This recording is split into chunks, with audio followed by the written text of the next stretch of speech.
বৈশ্বিক মঞ্চে কোনোভাবেই থামছে না ইরানের সঙ্গে পশ্চিমাদের সংঘাত, সময়ের সঙ্গে সঙ্গে আরও তীব্র হচ্ছে। এবার যুক্তরাষ্ট্র ও ইউরোপীয় মিত্রদের অযৌক্তিক ও অসম্ভব শর্তের কারণেই জাতিসংঘে নিষেধাজ্ঞা ইস্যুতে সমাধান ব্যর্থ হয়েছে বলে অভিযোগ তুলেছেন ইরানের পররাষ্ট্রমন্ত্রী আব্বাস আরাকচি। ইরান কোনো চাপেই জাতীয় স্বার্থ বিসর্জন দেবে না বলে স্পষ্ট বার্তা দিয়েছেন তিনি। জাতিসংঘ সদর দফতরে বৈঠক শেষে সাংবাদিকদের মুখোমুখি হয়ে তিনি বলেন, ইরান যুক্তিসঙ্গত প্রস্তাব দিয়েছিল, ইউরোপীয় কর্মকর্তারাও তা স্বীকার করেছেন, কিন্তু মার্কিন প্রশাসন ভিন্ন পথে চাপ দেয়ায় সমঝোতা সম্ভব হয়নি।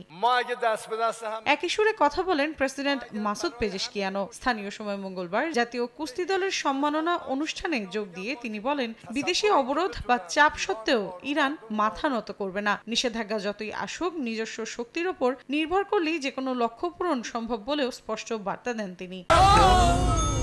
ডেন্টিস্টের পরামর্শ নাও নতুন কোলগেট অ্যাক্টিভ সল্ট।